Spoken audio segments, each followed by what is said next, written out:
Assalamualaikum warahmatullahi wabarakatuh. Bapak-bapak, ibu-ibu, saya punya ide untuk anggota partai yang bakal masuk ke Senayan. Kemarin kan saya dengar dari MK, ambang batasnya mau diturunkan. Kalau misalnya ambang batasnya diturunkan cuma 2,5 atau 3, partai-partai yang di bawahnya kan nggak ikut juga Pak, yang 1%, yang 0,5%. Jadi saya punya ide saya ambang batas masuk Senayan untuk partai-partai. Saya punya ide 7 Pak, 7%.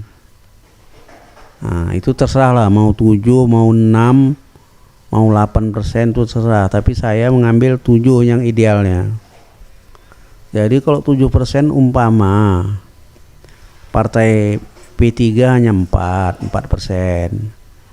Dia itu berkoalisi dengan partai yang misalnya ada 2%, ada 1%. Nah, kan dapat 7 Pak. Yang saya seide lah, yang sejalan lah, yang satu ideologi lah gitu. Nah, misalnya PSI kan 3. Dia bisa masuk parlemen nanti Pak. Tambahlah sama partai-partai yang 1% ini dia masuk Senayan.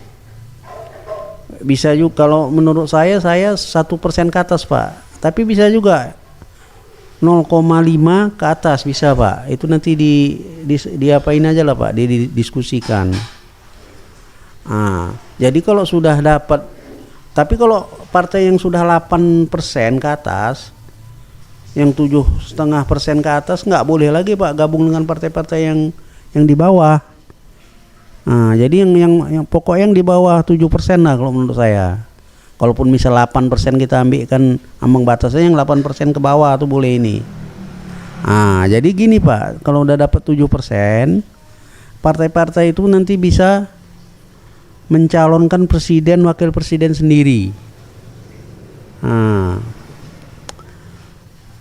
kalau nanti udah bisa mencalonkan presiden itu, misalnya ada 10 partai mencalonkan presiden masing-masing.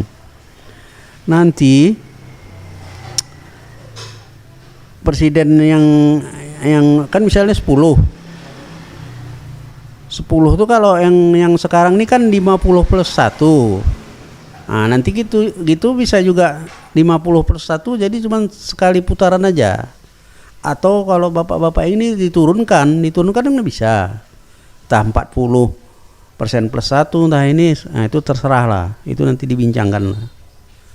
Nah, bagi partai-partai yang udah masuk koalisi, misalnya ada 5 koalisi partai-partai, yang satu nggak setuju lagi mau keluar dari itu partai itu, silakan keluar nggak apa-apa. Tapi suara dia tetap di situ, suara nggak bisa diambil. Jadi yang lainnya tuh tetap bisa masuk di DPR. Nah, jadi kalau begitu Pak, suara yang partai-partai yang 1%, yang 2% itu kan berapa juta orang tuh. Misalnya 3%, nggak terbuang percuma Pak. Kita ambil semua, yang dari 0,5 atau dari 1 kita ambil semua. Nah, dan kalau menurut saya ini yang sekarang nih kalau udah gabung-gabungan gitu nggak nunggu 2029, 2024 ini udah bisa kita tarik semua. Jangan nunggu 2029. Sayang itu suaranya itu sayang tuh Pak, suara rakyat yang hilang itu. Jadi kita bikin yang sekarang. Karena ini netral, nggak ada merugikan siapa-siapa. Ini netral Pak yang saya bikin.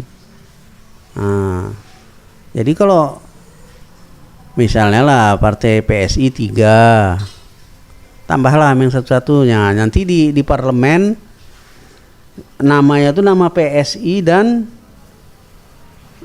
koalisi-koalisinya. Nah, yang megang PSI, misalnya P3 taruh ikut yang satu-satu ke P3. Nama di koalisi itu tetap P3 dan kawan-kawan gitu Pak.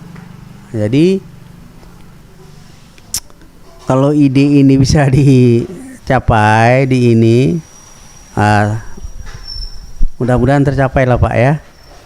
Nah, kalau tercapai ya ingatlah sama saya Pak, sebagai saya ini kan untuk berpikir juga untuk ini. Dan saya sekarang nih, ya katakanlah ekonomi saya ini sekarang lagi nggak baik-baik saja Pak. Jadi perlu minta bantuan lah. Kalau ini nanti tercapai, misalnya dari Perindo masuk ke parlemen kan, lumayan dari PSI masuk ke parlemen, dari Gelora Pariamjah masuk parlemen, nah, dari PSI masuk parlemen, si Grace kan udah tinggi suaranya. Nah, jadi itu aja Pak. Tapi ya kalau ini lewat, bantulah saya Pak. Saya ekonomi saya ini lagi nggak baik-baik aja lagi ini ya. Ini nanti domainnya ini ya entah MK yang setujuin atau DPR atau presiden, itulah Pak yang ininya. Jadi ide saya cukup sekian aja Pak ya. Terima kasih. Assalamualaikum warahmatullahi wabarakatuh.